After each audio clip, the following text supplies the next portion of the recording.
जैन एक ज़हीन बच्चा था जो अपने कमरे में नई इजादात बनाता रहता था। आज वो एक खास मशीन बना रहा था।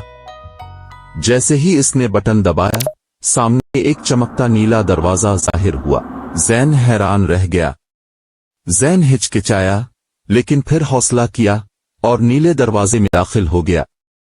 दूसरी तरफ एक जादुई दुनिया थी, उड़ती हुए जजीरे, चमकते हुए पत्थर और उड़ती हुए रंग बरंगे परिंदे और आसमान जैसे ख्वाबों में होता है।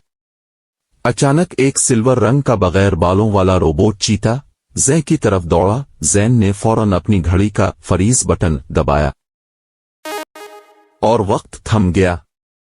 चीता बीच रास्ते में रुक गया। अब वही रोबोट चीता जैन का दोस्त बन चुका था। जैन इस पर सवार हुआ और दोनों एक चमकती हुई राह पर चलते हुए एक सुनहरी घड़ी वाले टावर की तरफ रवाना हो गए। टावर के अंदर हर तरफ सुनहरी पहिए घूम रहे थे। जैन ने एहतियात से एक तार जोड़ा और पोर्टल दोबारा खुल गया। मिशन कामयाब हो चुका था। जैन इसी नीले पोर्टल से गुजरकर वापस अपने कमरे में आ गया। उसने मुस्कुराकर कहा, आज जादुई दुनिया देख ली, लगता है कल को मरीख का चक्कर लगाना पड़ेगा।